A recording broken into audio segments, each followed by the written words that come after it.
আমি শুধু এইটুকু বলতে চাই যে দেশনেত্রী বেগম খালেদা জিয়া আর এই গণতন্ত্র এই দুটোকে আলাদা করে দেখার কোনো সুযোগ নেই বাংলাদেশে।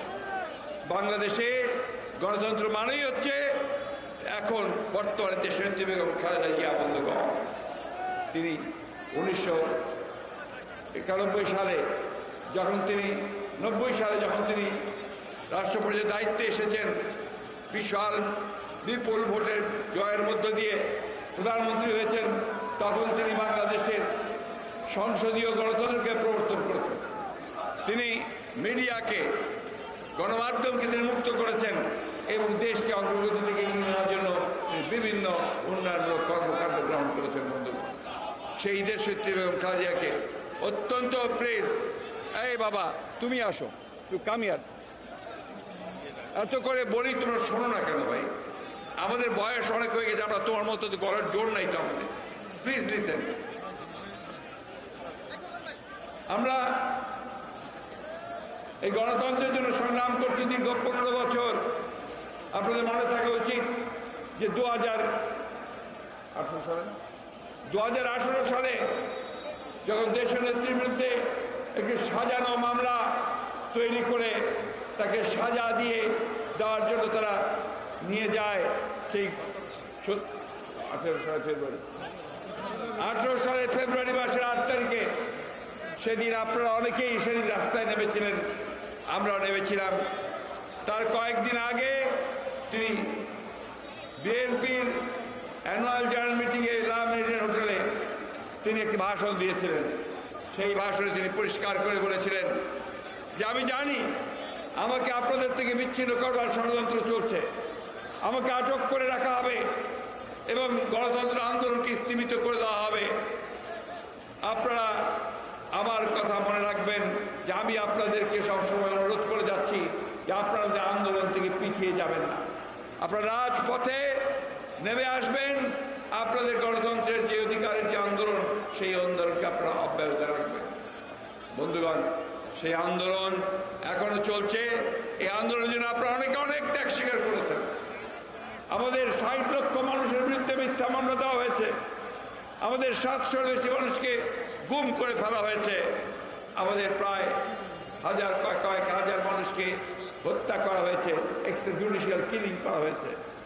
আজকে প্রায় 4000 আমাদের নেতা কর্মীদেরকে মিথ্যা মামলায় সাজা দেওয়া হয়েছে। এখানে বসে আছে অনেকে যারা সাজাপ্রাপ্ত, সাইফুল ইসলাম নীরব সাহেব সহ অনেকেই আছেন যারা সাজাপ্রাপ্ত হয়েছে। আজকে আমাদের ইশরাক, ইঞ্জিনিয়ার ইশরাক এখন পর্যন্ত কারাগারে আটক হয়ে আছে। আমাদের অত্যন্ত প্রিয় নেতা আমাদের আব্দুল সালাম পিন্টু, তাকে আজকে 15 বছর 16 বছর ধরে কারাগারে মিথ্যা মামলা আটক করে রাখা হয়েছে। লুৎফুজ্জামান বাবরকে আটক করে রাখা হয়েছে। এখন ইনাম সহ আরো অনেক নেতাকে কারাগারে আটক করে রাখা হয়েছে।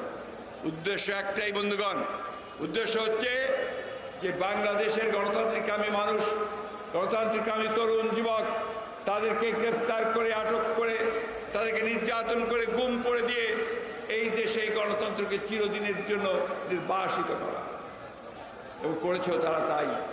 আজকে দেখুন কি গোটা দেশের দিকে তাকিয়ে দেখুন, 3টা নির্বাচন হয়ে গেছে। প্রত্যেকটি নির্বাচনেই তারা তাদের দলকে ক্ষমতায় নিয়ে আসার জন্য অনেক কৌশল করেছে। নির্বাচনী ব্যবস্থাকে ধ্বংস করে দিয়ে তারা একদলীয় একতরফা নির্বাচন করার ব্যবস্থা করেছে। প্রথমে করেছে ভোটারহীন 154 জনকে আপনার নির্বাচিত ঘোষণা করে দিয়ে একটা পার্লামেন্ট গঠন করেছে। 18তে তারা নির্বাচনের আগের রাত্রে সমস্ত কেন্দ্রগুলো দখল করে নিয়ে তারা ফলস ভোট দিয়ে সেদিন আবার সরকার গঠন করেছে। আর এইবার তারা 24 তারিখে আমরা নির্বাচন বর্জন করেছি। তারা যখন কোনো প্রার্থী পায় না, তা নিজেদের মধ্যে প্রার্থী সৃষ্টি করে তারা দামি ইলেকশন করেছে। বন্ধুগণ, এই হচ্ছে তাদের গণতন্ত্রের নমুনা। এইভাবে তারা গণতন্ত্রকে ধ্বংস করে দিয়েছে। বন্ধুগণ, আপনাদের ত্যাগ এটা অবশ্যই আজকে এই দেশের গণতান্ত্রিক ইতিহাসে স্বর্ণাক্ষরে লেখা থাকবে, কিন্তু এটাই এখন পর্যন্ত পর্যাপ্ত নয়। আমাদেরকে রাজপথে আরো তীব্র তীব্র তীব্র আন্দোলন করে তুলতে হবে। বন্ধুগণ, আমরা জানি, বারবার করে আমরা বলেছি, আমাদের কবিরা বলেছেন যে মানুষের মৃত্যু হয় একবার দুইবার না। শেক্সপিয়ার তার কবিতার মধ্যে বলেছিলেন, cowards die many times before their death, but of all the wonders it seems to be most strange that man should die out of fear. ভয়ে মারা যাওয়ায় কোনো পৌরুষ নেই। ভয়ে মারা যাওয়ার চাইতে আসলে সাহস করে প্রতিরোধ করে তোলাই হচ্ছে একমাত্র কাজ বন্ধুগণ। আজকে বারবার আমাদের এই কথা বলতে হচ্ছে এই জন্যে যে আজকে এই পরিবর্তন যিনি আসে, এই পরিবর্তন কিন্তু শুধুমাত্র আমাদের মতো বয়সী লোকজনদের দিয়ে আসে না, পরিবর্তন আসে তরুণ যুবক শ্রেণীদের মাধ্যমে। তাই আজকে আবারও বলতে চাই যে আজকে এই সরকার এই দেশকে ধ্বংস করে দিয়েছে। এই আওয়ামী লীগের সরকার একটা দখলদারি সরকার। এরা কোনোমতেই জনগণের কোনো ম্যান্ডেট পায়নি।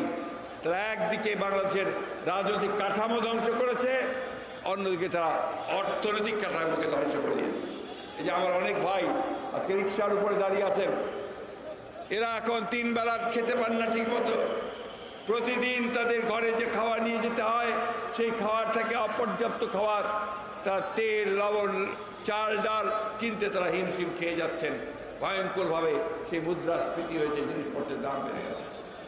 কেউ চিকিৎসা পায় না, শিক্ষার ব্যবস্থা ধ্বংসের দিকে নিয়ে গেছে। আজকে অর্থনীতিকে ব্যাংকগুলোকে লুটপাট করে তারা আজকে বিদেশে টাকা পাচার করে দিচ্ছে। তার প্রতিদিন খবরের কাগজে আপনারা দেখছেন যে তাদের সরকারি কর্মকর্তারা এখন বের হয়ে আসছে। সেনাবাহিনীর সাবেক প্রধান আমরা চিন্তা করতে পারি না, সে আজকে দুর্নীতির সঙ্গে জড়িত, গণতন্ত্র ধ্বংস করার সঙ্গে জড়িত। আজকে অবিশ্বাস্য লাগে যখন দেখি পুলিশ বাহিনী প্রধান সাবেক, যারা হাজার হাজার কোটি টাকার মালিক, সে national board of revenue NBR, তার একজন কর্মকর্তা কয়েক হাজার কোটি টাকার মালিক। আরও একজন কর্মকর্তা, সেও আপনার কীভাবে মালিক। এরকম ঠক বাঁচতে গাও জার হয়ে যাবে। কিন্তু বড় বড় আরও যারা আছেন, যারা রাঘব বোয়াল, যারা এই চুরির হোতা, তাদেরকে কিন্তু এখন পর্যন্ত ধরা হচ্ছে না। বন্ধুগণ, আজকে এই দেশ এই আওয়ামী লীগের হাতে, এই বর্বরদের হাতে, এই লুটেরাদের হাতে একটু নিরাপদ নয়। একদিকে তারা আমাদের ভোটের অধিকারকে হরণ করে নিয়ে গেছে, অন্যদিকে আমাদের দেশনেত্রী বেগম খালেদা জিয়া, যিনি গণতন্ত্রের মা, যিনি গণতন্ত্রের সঙ্গে একাত্ম, তাকে বাদ দিয়ে গণতন্ত্র চিন্তা করতে হবে না। তাকে মিথ্যা মামলায় জড়িয়ে আজকে সাজা দিয়ে আটক করা হয়েছে। প্রায় 6 বছর তিনি আটক আছেন বন্ধুগণ। আর কত রকমের সব কৌশল বের করে, নতুন নতুন কৌশল। আমরা খুব পরিষ্কার করে বলতে চাই, দেশনেত্রীকে মুক্ত করুন, অন্যথায় আপনাদেরকে যে কোনো পরিণতির জন্য তৈরি থাকতে হবে বন্ধুগণ। এই দেশের মানুষ কখনো এই দেশনেত্রীকে এইভাবে অন্যায়ভাবে তাকে কারাগারে বন্দি অবস্থায় তাকে চলে যেতে দেবে না, এটা আমাদেরকে মনে রাখতে হবে। তাই শেষ কথা বলতে চাই, আমি আজকে পরিষ্কারভাবে আজকে সকলের তরফ থেকে, দলের তরফ থেকে আহ্বান জানাতে চাই, দেশনেত্রী বেগম খালেদা জিয়া আমাদের গণতন্ত্রের প্রতীক, আমাদের আন্দোলনের প্রতীক। তাকে বাঁচাতে হলে, তাকে রক্ষা করতে হলে, একই সঙ্গে আমাদের গণতন্ত্রকে রক্ষা করতে হলে, আমাদের অধিকারকে ফিরিয়ে আনতে হলে আজকে আমাদেরকে সকলকে ঐক্যবদ্ধ হতে হবে। একই সঙ্গে অন্যান্য রাজনৈতিক দলগুলোর কাছে আমি আহ্বান জানাতে চাই যে আসুন, আজকে আমরা যেমন গণতান্ত্রিক অধিকারের জন্য সংগ্রাম করেছি, লড়াই করছি, যুগপৎ আন্দোলন করছি, আজকে দেশনেত্রীর মুক্তির আন্দোলনকে সেই একইভাবে একীভূত করে আমরা সবাই ঐক্যবদ্ধ হয়ে সোচ্চার আওয়াজ শুনি। এবং তরুণ যুবকদের কাছে আমার আহ্বান থাকবে যে কে আছে জওয়ান, হও আগুয়ান, থাকিছে ভবিষ্যৎ। তোমাদের হাতেই নির্ভর করছে এই দেশের ভবিষ্যৎ পরিবর্তন। একটা গণতান্ত্রিক দেশ, একটা সত্যিকার অর্থেই জনগণের দেশ, একটা জনগণের অধিকার যেখানে সুপ্রতিষ্ঠিত হবে, সেই দেশ আমরা আনতে চাই। আমাদের নেতা ভারপ্রাপ্ত চেয়ারম্যান জনাব তারেক রহমান আজকে সুদূরে তিনি নির্বাচিত হয়ে তার প্রতি চরম অন্যায় করা হয়েছে। তাকেও মিথ্যা মামলা দিয়ে, তাকে সাজা দিয়ে তাকে নির্বাসিত করে রাখা হয়েছে। আমরা সেখান থেকেও তার বেরিয়ে আসার মুক্তি চাই বন্ধুগণ। আমরা সমস্ত নেতাকর্মীদের মামলাগুলো প্রত্যাহার চাই। আমরা আমাদের সমস্ত যারা মারা গেছে তাদের প্রতি ক্ষতিপূরণ চাই আমরা বন্ধুগণ। আমি বক্তব্য দীর্ঘ করবো না। আমি শেষ করতে চাই এই কথা বলে, বন্ধুগণ, বারবার সময় আসে না, সুযোগ আসে না। আজকে সমগ্র জাতিকে ঐক্যবদ্ধ করে আমাদেরকে সেই সামনের দিকে এগিয়ে গিয়ে এই ভয়াবহ দানব যে আমাদের দলকে ধ্বংস করছে, দেশকে ধ্বংস করছে, আমাদের গণতন্ত্রকে ধ্বংস করছে, স্বাধীনতাকে ধ্বংস করছে, তাকে আমাদেরকে নিশ্চিন্ত করতে হবে।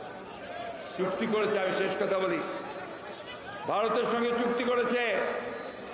এই চুক্তিকে তারা বারবার, আমরা শুধু নই, আজকে দেশের যারা আইন বিশেষজ্ঞ আছেন, পানি বিশেষজ্ঞ আছেন, তারা সবাই বলছেন এটা বাংলাদেশ বিরোধী, স্বার্থের বিরোধী। আমরা পানি চাই, আমরা আমাদের অধিকার চাই, আমরা অভিন্ন 154টা নদীর পানি আমরা চাই, আমরা সীমান্তে হত্যা বন্ধ চাই, আমার যে সমস্ত সমস্যা আছে সেই সমস্যার সমাধান চাই। তা না করে এই সরকার তারা সব কিছুই বিলিয়ে দিয়েছে। শেখ হাসিনা আজকে গর্ব করে বলছেন যে আমি তো কানেক্টিভিটি দিয়ে দিয়েছি, তাতে কি হয়েছে, সবাই দেয়। আপনি তো সব সময় দিয়ে দিয়েছেন। এর আগে আপনি বলেছিলেন যে আমি তো উজাড় করে দিয়েছি।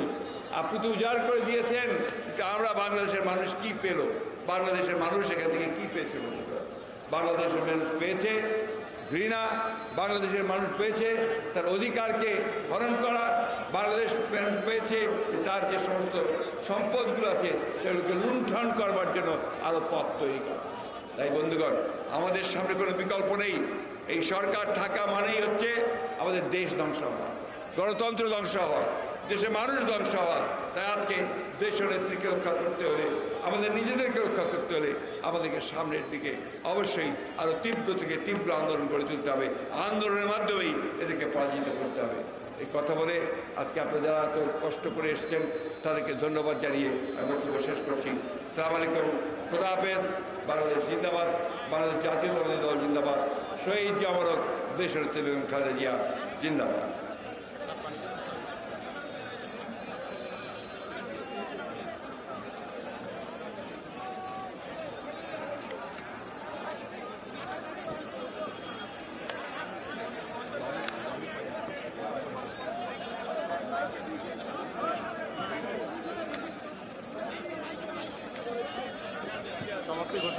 সভাপতির অনুমতিক্রমে আজকের সভা এখানেই সমাপ্তি ঘোষণা করা হচ্ছে।